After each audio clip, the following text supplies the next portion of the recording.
आशीष Bahti ji, good morning. आपका top conviction trade. Good morning Virendra ji and good morning everyone.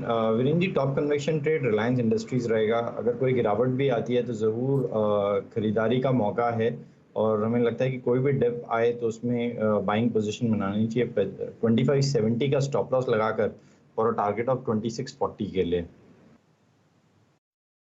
Reliance industries आपकी screen पर आप देखिए 2603 पे, और कल अगर निफ्टी पर या फिर बाजार पे व्यू काफ़ी स्ट्रॉन्ग था। उसमें अगर आप देखें जिन जिन स्टॉक्स पे कन्विक्शन आ रहा था, SBI, ICICI bank, Kotak Mahindra bank, उसमें रिलायंस भी शुमार था, स्पेशली अबाउ 2600 2600 के कॉलेक्टर के जोन के ऊपर।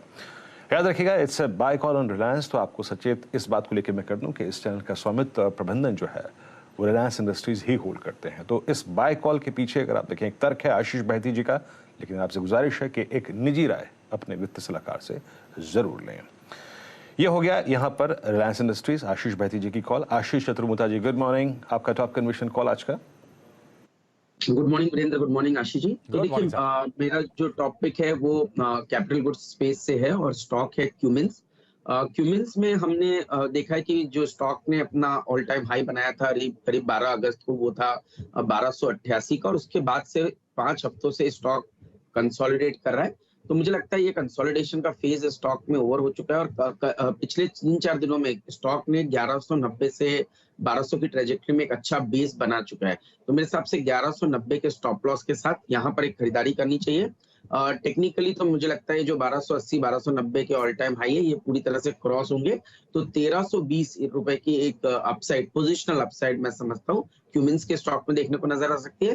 ट्रेडिंग के लिहाज से भी मुझे लगता है स्टॉक 1260-70 का एक शॉर्ट टर्म मूव दिखा सकता है, बट पोजिशनली मैं मानता हूँ 1320 की जगह यहाँ पर देखने को नजर आएगी। साथ ही साथ अगर से इसके लॉन्ग टर्म स्ट्रक्चर को भी आप देखेंगे तो ये 2015 में स्टॉक ने अपना ऑल टाइम हाई बनाया था करीब 1250 का, और 7 साल बाद इवेंचुअली हम देख रहे हैं वो लेवल्स आपको रीटेस्ट होते हुए और क्रॉस होते हुए नजर आ रहे हैं। तो ये मल्टी ईयर ब्रेकआउट की कैटेगरी में स्टॉक को मैं डिफाइन करता हूँ। वैल्यूएशन के टर्म में 30 टाइम फॉरवर्ड पी मल्टीपल पे स्टॉक ट्रेड कर रहा है, और अगर से आप ब्लूमबर्ग के कंसेंसस अर्निंग ग्रोथ को देखेंगे तो 4 साल की ग्रोथ 20% की अर्निंग ग्रोथ इसके अंदर में नजर आती है। तो ओवरऑल मुझे लगता है कि बहुत ही कंफर्टेबल वैल्यूएशन पे और एक अच्छी ग्रोथ यहाँ पर पे ट्रेजेक्टरी इस स्टॉक में नजर आती है, जिसके चलते हमें लगता है कि क्यूमिंस एक पोजिशनल बेट साबित हो सकता है। तो बाय ऑन डिप और करंट लेवल्स दोनों ही लिहाज से मुझे लगता है इस स्टॉक पे एक लॉन्ग पोजीशन बनानी चाहिए। कन्विक्शन के साथ चलते हैं आशीष जी। ये इसे क्या कहते हैं Ashish ji? Top down approach. एक सेक्टर पकड़ लिया, उसमें घुमा घुमा के स्टॉक सारे के सारे बुलिश होते हुए आप, तो Larsen, Toubro, ABB, siemens, Cummins, ये पैक आपको लगता है परफॉर्म करेगा? आज सिंगल आउट कर रहा है आपने कमिंस।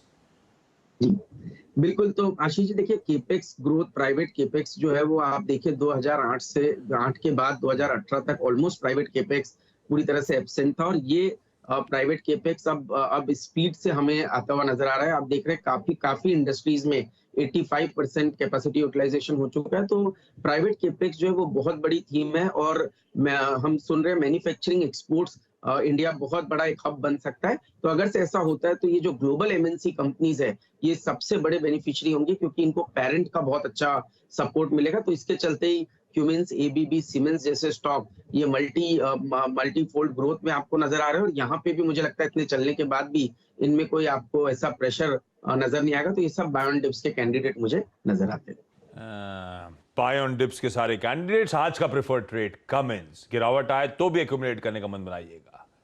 1270 1320 तक के टारगेट्स।